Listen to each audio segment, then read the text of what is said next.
Halo Sobat Rebah dimanapun kalian berada, sudahkah kalian makan mie campur nasi hari ini? Saya sarankan untuk push up terlebih dahulu, agar lemak jenuh dan karbohidrat berlebih di dalam tubuh Anda berkurang, dan sedikit memberi kesehatan terhadap otak Anda. Kali ini saya berkunjung di salah satu orang yang biasa saja bagi dirinya sendiri, tapi luar biasa bagi negeri ini.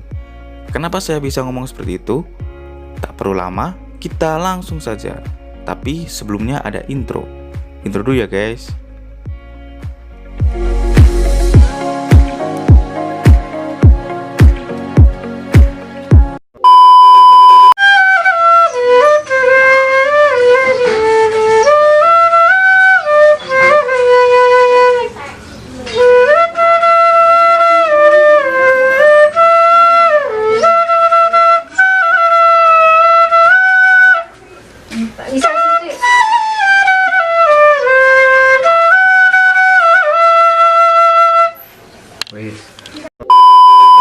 Ya, halo Sobat Rebahan. Nah, di sini saya sedang berkunjung di salah satu seniman yang ada di Kecamatan Dukun. Nah, pasti warga di sekitaran Kabupaten Magelang pasti tidak asing lagi dengan orang ini nih. Siapa? Ayo kita kenalan. Yuk, Mas. Siapa namanya, Mas? Ya, nama saya Ameda Eka Pangestu, biasa dipanggil Ameda. Oh, Ameda. Oke. Berarti aku boleh panggil Eda ya? Boleh. Biar enak aku panggil Eda. Oke.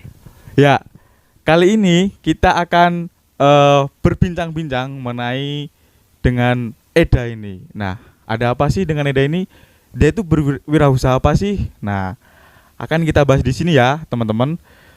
Kita langsung saja. Nah, Eda, di sini Eda ini sebenarnya usaha di bidang apa sih? Kalau saya sendiri berwirausaha di bidang apa ya? Nyebutnya apa? Di bidang seni mungkin ya? Ya, mungkin Mungkin di bidang seni. Jadi ya. saya sebagai pengrajin seruling bambu. Wow, ya. Ya, jadi suling bambu yang biasa buat dangdutan itu. Ya, jadi pemain suling ya itu buat suling yang seperti itu. Jadi Eda ini berwirausaha di seruling ya? Ya, suling bambu. Apa sih yang mendasari atau memotivasi seorang Eda ini berwirausaha seruling? Apa? Kalau yang memotivasi itu yang pertama saya udah suka alat musik, terutama alat musik tiup yaitu suling. Jadi saya menjalaninya udah seneng duluan gitu loh. Jadi walaupun hasilnya nggak seberapa ataupun hasilnya juga lumayan, itu saya udah seneng duluan. Kenapa kok milih seruling sebagai wirausaha? Kok nggak yang lain? Kan masih banyak yang lain. Kenapa kamu seorang pemuda masih tertarik dengan seruling? Itu kenapa? Kok bisa berwirausaha?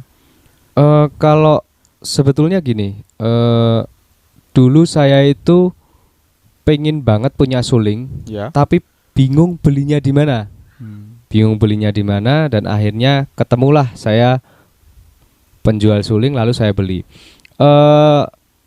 Kalau untuk kenapa saya milih suling bambu ya mungkin karena itu tadi, masih sama jawaban saya. Karena saya suka gitu loh. Jadi misal pun udah tidak saya jual pun saya akan tetap masih memproduksi suling itu buat saya pakai sendiri gitu loh. Jadi atas dasar suka aja sih sebenarnya. Nah, kamu kan itu berwirausaha dengan seruling bambu. Nah, untuk memilih bahan bambunya sendiri itu apakah ada tipsnya sendiri atau asal-asalan pilih?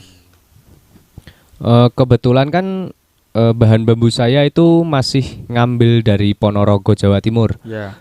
Jadi bagi teman-teman mungkin yang nanti bisa tanya ke orang tua atau kakeknya biasanya. Jadi kalau kita nebang bambu itu nggak sembarangan hari, nggak sembarangan bulan. Jadi ada nama Jawanya itu mongso, mungkin cuaca kali ya. Jadi mongso itu kalau nebang bambu itu mongsonya pas atau mongsonya baik, bambunya akan bagus. Tapi mungkin teman-teman pernah lihat bambu yang apa namanya? Keluar bubuknya. Nah, itu biasanya nebangnya pas mongsonya tidak tepat. Nah, seperti itu. Jadi saya pesen di Ponorogo itu udah pakarnya bambu. Jadi sudah terjamin kualitasnya. Jadi untuk bahan dasarnya itu masih pesen ya, belum mencari sendiri ya? Iya, betul. Karena di daerah Magelang sendiri, terutama di lereng Merapi, itu bahan ada. Bambu seperti ini yang buat suling ada, tapi kalau menurut saya itu masih terlalu tipis. Karakternya bambunya itu terlalu tipis, jadi untuk kualitas yang saya inginkan itu belum terpenuhi. Oke. Nah, Eda, di sini kan kamu tadi udah ngomongin tentang bahannya. Ya. Nah, di dalam kalau aku semisal aku beli seruling itu bisa didapatkan dari mana? Maksudnya lewat online kah atau masih konvensional? Oh, Pemasaran? pemasaran saya. Iya. Kalau saya biasanya saya pasarkan melalui media sosial. Ada akun Facebook saya, terus Instagram saya, dan Instagram ada dua, jadi Instagram pribadi saya dan Instagram suling itu sendiri. Terus saya punya akun YouTube juga yang di situ isinya ya tentang suling, ada cover suling, ada tutorial meniup suling, tutorial buat suling dan sebagainya. Di situ saya cantumkan nomor WA saya. Itu apa? Maksudnya Instagram kamu apa? Biar mereka tahu. Instagram, Facebook atau YouTube. Instagram saya @amedaeka, lalu Instagram yang untuk sulingnya @aron_flute. Untuk akun YouTube saya Ameda Eka, lalu Facebook saya Ameda Eka Pangestu. Oke. Nah, tadi kan aku semisal udah pesen dari lewat itu digital itu. Nah, setelah aku beli itu udah aku dapat seruling. Nah, aku kan orang awam banget tentang seruling. Iya. Nah, bagaimana caranya aku tuh bisa rata-rata bisa meniup lah? Itu jangka waktu berapa lama?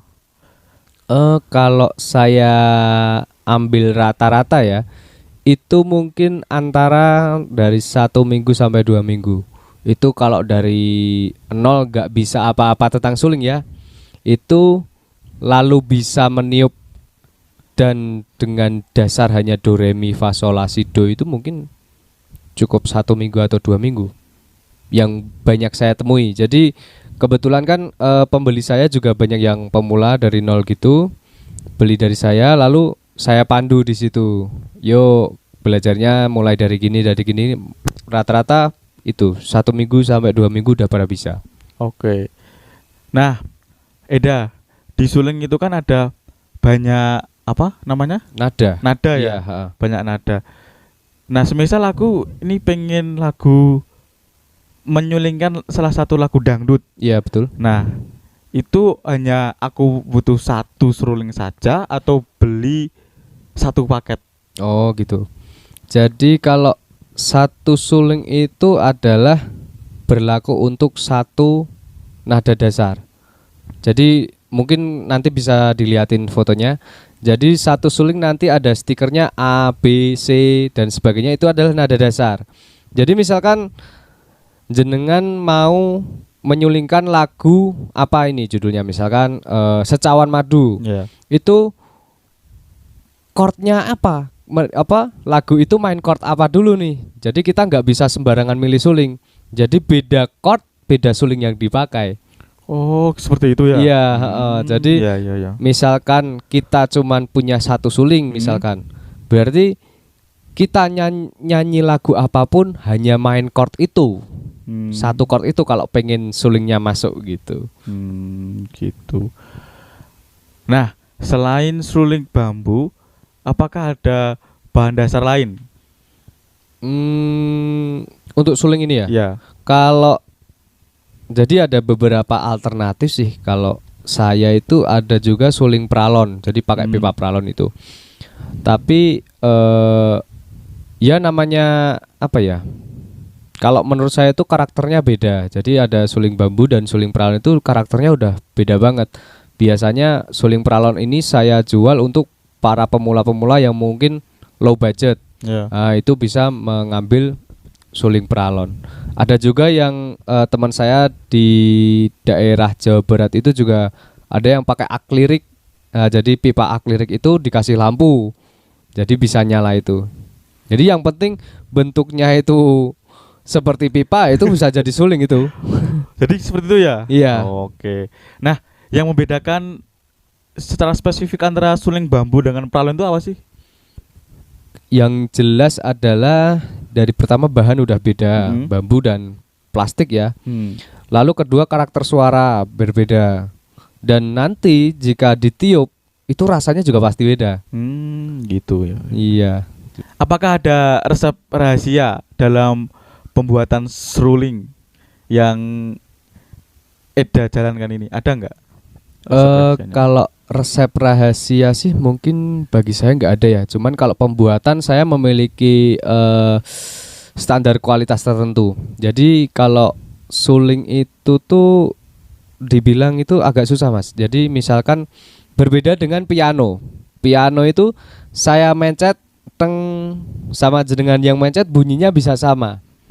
Tapi kalau suling itu bisa beda loh. Jadi saya niup nadanya sekian dengan jenengan niup nadanya bisa beda.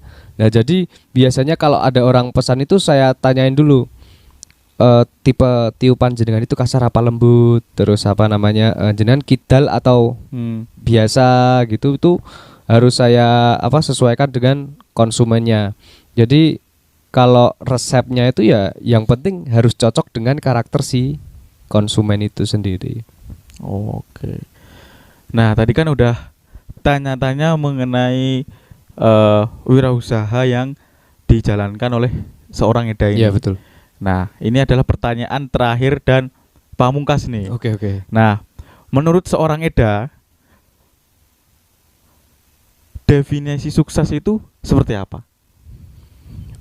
Definisi sukses Dalam berwirausaha ya khususnya. Kalau menurut saya tuh sukses itu gimana ya?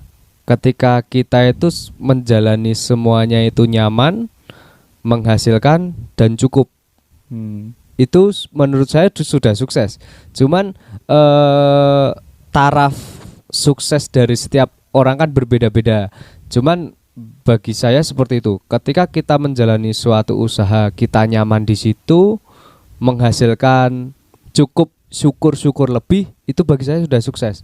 Karena sukses itu menurut saya bukan mulu-mulu soal uang. Jadi bisa misalkan saya menjalani wirausaha ini bisa dapat relasi lebih, bisa dapat saudara lebih, bisa dapat ya pengalaman-pengalaman yang sangat berharga, itu menurut saya seperti itu. Jadi sukses itu menurut saya bukan mulu-mulu soal duit gitu aja sih.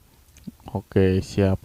Nah, itu tadi ya Sobat Rebahan, bincang-bincang bersama wirausahawan muda, iya, yang menggeluti di bidang seni. Gimana menurut kalian?